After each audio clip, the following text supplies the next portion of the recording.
Hello guys, welcome to the maths. Chapter है हमारा linear equation in one variable, exercise 2.2 class 8। तो बच्चों लौटे हम क्वेश्चन नंबर 1 पे। जैसा कि आप सबको पता होगा, इससे पहले जो मैंने आप लोगों के लिए वीडियो बनाई थी वो एक्सरसाइज 2.1 पे थी। ठीक है, अब हम एक्सरसाइज 2.2 करेंगे, जिसका पहला क्वेश्चन मैंने आपको दे रखा है यहाँ पर। तो जल्दी से पहला क्वेश्चन पढ़ते हैं। यहाँ पर क्या है, हमें इस पूरी वर्ड प्रॉब्लम को पहले पढ़ना है, फिर एक इक्वेशन को फॉर्म करना है, मतलब एक इक्वेशन को बनाना है। समझना, हमारी ये पूरी की पूरी वर्ड प्रॉब्लम दे रखी है। पहले हम एक इक्वेशन को बनाएंगे, फिर उसे सॉल्व करके आंसर निकालेंगे।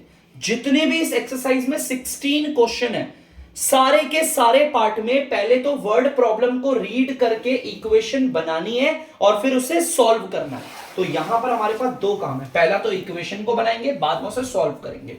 तो चलिए पढ़ते हैं क्या कह रहा है question. If you subtract 1/2, question कह रहा है अगर आप सब्ट्रैक्ट करते हैं 1/2 को। देखो ध्यान से, इफ यू सब्ट्रैक्ट 1/2 तो कर देते भाई। वो कह रहा है अगर आप 1/2 को सब्ट्रैक्ट करोगे, भाई देखो 1/2 को सब्ट्रैक्ट कर दिया। 1/2 को सब्ट्रैक्ट करने का मतलब है 1/2 पे माइनस का साइन लगा। और मैंने आपको बोला था किसी को भी साइन लगाते हैं तो लेफ्ट साइड लगाते हैं। जैसे मैं बोलूंगा ऐड करो 3, तो 3 को ऐड करने का मतलब 3 पे प्लस का साइन लगाओगे। अगर मैं बोलूंगा 2 को सब्ट्रैक्ट करो, तो आप 2 पे किसका साइन लगाओगे? माइनस का। सेम यहां पर सब्ट्रैक्ट करने के लिए किसे बोला हुआ था? If you subtract 1/2। तो बच्चों देखो, मैंने 1/2 पे माइनस का साइन लगा दिया, सब्ट्रैक्ट कर दिया ना। सब्ट्रैक्ट पे लगता है माइनस का साइन और ऐड पे लगता है प्लस का साइन। ठीक है, तो चलिए अब देखते हैं आगे। यार 1/2 को सब्ट्रैक्ट तो कर दिया, लेकिन किस में से करें? From a number. बस इतना समझना, इफ यू सब्ट्रैक्ट 1/2, अगर आप 1/2 को सब्ट्रैक्ट करोगे फ्रॉम अ नंबर, किस में से करें? उसने बोला एक नंबर से। अब यार ये एक नंबर क्या है हमारा? कोई एक नंबर आप जानते हो क्या लेना है इसमें? ना मैं 9 ले सकता, ना मैं 10, ना 11.2, कुछ भी नहीं ले सकता। तो एक काम करा, मैंने अपने नंबर को मान लिया x। क्या मान लिया? x। मेरा ये जो नंबर था ना, कोई भी एक नंबर ले सकता था, मैंने x ले लिया। ठीक है, जब हमें कोई चीज नहीं पता होती तो हम उसकी जगह पर वेरिएबल ले लेते हैं। ठीक है, देखो यहां तक पूरा क्लियर है। मैंने 1/2 को सब्ट्रैक्ट किया है और किसमें से किया? एक नंबर से, जिसको हमने x माना हुआ है। क्या माना हुआ है? x। And multiply the result by 1/2।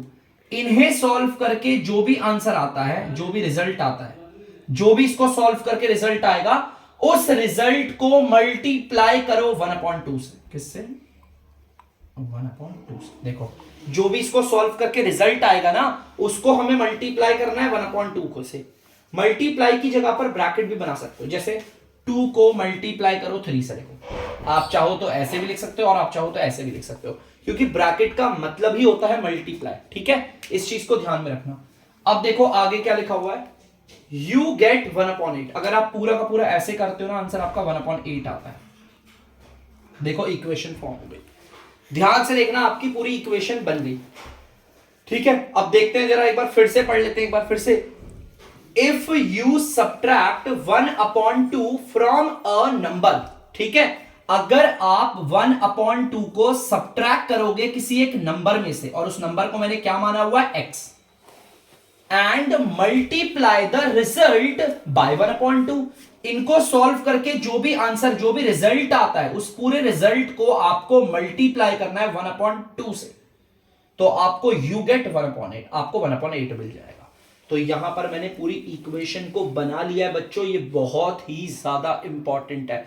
अब बनाने के बाद सॉल्व करना, it is very easy. But first thing and very important thing is that कि वी शुड नो, हमें पता होना चाहिए कि बच्चों हम इसे कैसे बनाएंगे। We should know that how to make an equation.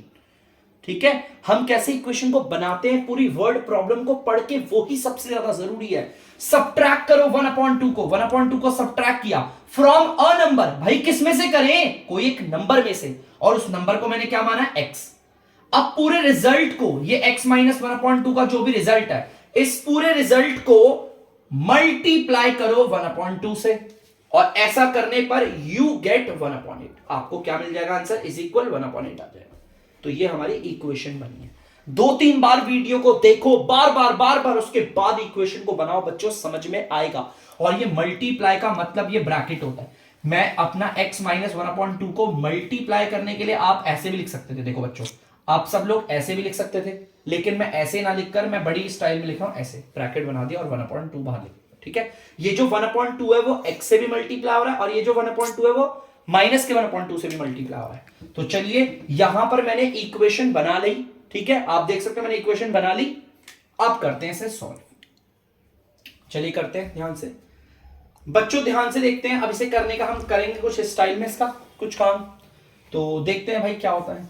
यहां पर देखो ब्रैकेट के बाहर वाला, ये जो ब्रैकेट के बाहर वाला है वो इस वाले से भी मल्टीप्लाई हो रहा है, और ये जो ब्रैकेट के बाहर है वो इस वाले से भी मल्टीप्लाई हो रहा है। ब्रैकेट के बाहर आपको 1/2 दिख रहा है, 1/2 x से भी मल्टीप्लाई होगा, तो आ जाएगा आपका 1/2 x, देखो ठीक है, माइनस की जगह माइनस, 1/2 इस अंदर वाले 1/2 से भी मल्टीप्लाई होगा, तो ऊपर वाला होगा मल्टीप्लाई ऊपर वाले से, और नीचे वाला मल्टीप्लाई होगा नीचे वाले से, देखो 1/4 आ गया।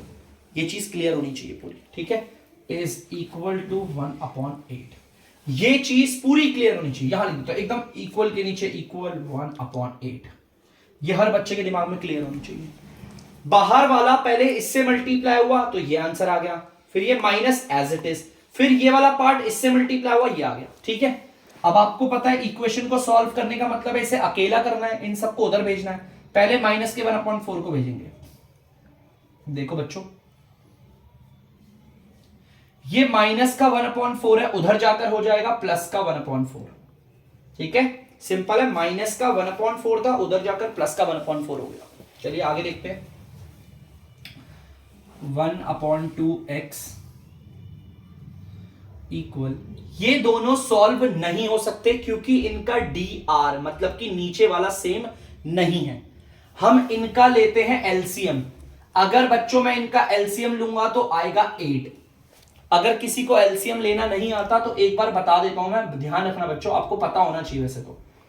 8 और 4 का एलसीएम लेना है तो ऐसे लेते हैं, 4 के टेबल से 2 बारी पे, 4 के टेबल से 1 बारी पे, 2 के टेबल से ये, इन दोनों को मल्टीप्लाई करोगे 8 आया, वही इन दोनों का एलसीएम है, देखो लिख दिया ना 8, ठीक है।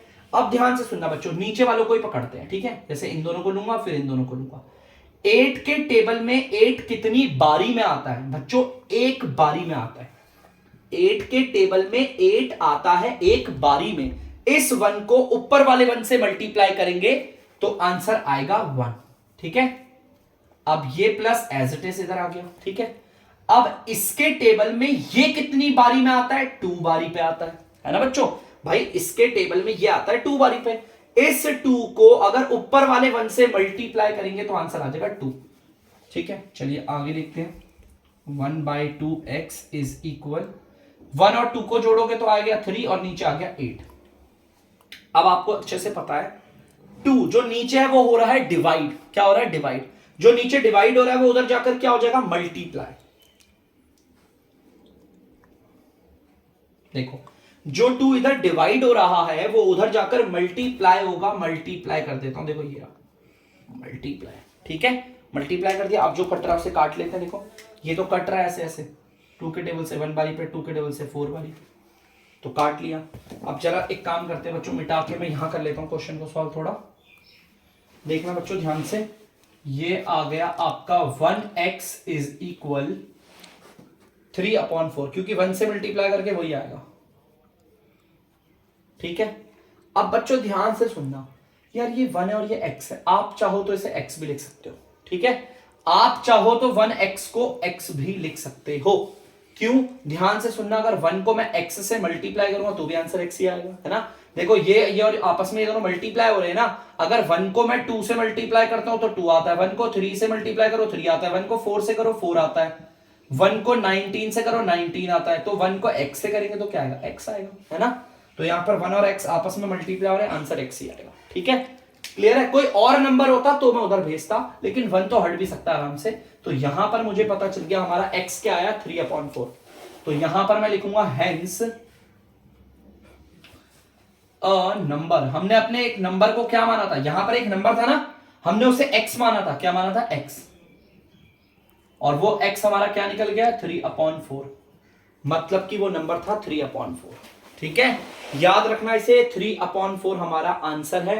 3/4 निकला क्या x, और x हमारा क्या है जिसको हमने एक नंबर माना था, x हमारा वो है जिसे हमने एक नंबर माना था। तो मैं लास्ट में लिखूंगा हेंस हमारे नंबर को हमने माना था x, जिसकी वैल्यू आ गई है 3/4। तो बच्चों ये बहुत ही इंपॉर्टेंट क्वेश्चन है। यही नहीं, इसके आगे वाले जो क्वेश्चंस होंगे वो भी काफी इंपॉर्टेंट है। तो प्लीज हर क्वेश्चन को 2 बार नहीं 3 बार आप जरूर कीजिएगा, अगर आपको अच्छे से सीखना है तो जल्दी से उतार लीजिए आप लोग।